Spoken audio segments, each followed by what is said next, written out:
Hi, இன்றைக்கி நம்ம கீர்த்தி கிச்சனில் ரவா உப்புமா தான் பார்க்க போகிறோம்.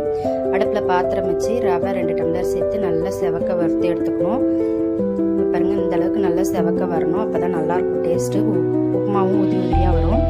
இதை ஒரு பிளேட்டில் மாற்றி ஆற வச்சுட்டு அடுப்பில் இன்னொரு பாத்திரம் வச்சு நெய் விட்டுருக்கேன். நெய்யும் எண்ணெயும் சேர்த்து விட்டு நல்லா சூடானோடனே கடுகு போட்டுக்கலாம். கடுகு நல்லா பொரிஞ்சு வரட்டும். கடுகு பொரிஞ்ச உடனே கடலைப்பருப்பு, உளுத்தம்பருப்பு, முந்திரி பருப்பு இதெல்லாம் சேர்த்து நல்லா செவந்து வரணும். இதெல்லாம் நல்லா செவந்த உடனே பெரிய வெங்காயம், பச்சை மிளகாய் இதெல்லாம் சேர்த்து நல்லா வதக்கி விடலாம். வெங்காயம் நல்லா வதங்கி வந்த உடனே 3 தக்காளி பழம் பேஸ்ட்டாக அரைச்சி வச்சுருக்கேன். அதை சேர்த்து அதுவும் நல்லா வதங்கி வரணும், பச்சை வாசனை போக. தக்காளி நல்லா இப்போ பச்சை வாசனை போய் வதங்கி வந்துருச்சு. இப்போ நம்ம தண்ணி விட்டுக்கலாம். 2 டம்ளர் ரவைக்கு 4 டம்ளர் தண்ணி விட்டுக்கலாம்.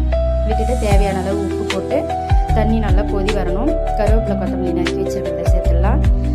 தண்ணி நல்லா கொதி வந்துருச்சு. இப்போ உப்பு உரப்பு வேணும்னா செக் பண்ணிவிட்டு, உரப்பு வேணும்னா 2 பச்சை மிளகாய் இப்போ கீனி கூட நம்ம சேர்த்துக்கலாம். உப்பு வேணும்னாலும் போட்டுக்கலாம். போட்டுட்டு நம்ம வறுத்து வச்சுருக்கிற ரவையை இதில் சேர்த்து கட்டி இல்லாமல் பொறுமையாக கலந்து விட்டுணும். நல்லா இந்த அளவுக்கு கலரி விட்டாச்சு. இப்போ அடுப்பை சிம் பண்ணிவிட்டு இதை ஒரு மூடி போட்டு ஒரு 10 நிமிஷம் மூடி வைக்கலாம். இப்போ திறந்து பார்க்கலாம். பாருங்கள், நம்மளுடைய ரவா உப்புமா சூப்பராக ரெடி ஆகிடுச்சு. உதிரி உதிரியாக சூப்பராக இருக்குது. நீங்களும் இதே மாதிரி ஒரு தடவை ட்ரை பண்ணி பாருங்கள். உங்களுக்கு ரொம்பவே பிடிக்கும். ட்ரை பண்ணி பார்த்துட்டு சொல்லுங்கள். தேங்க்யூ.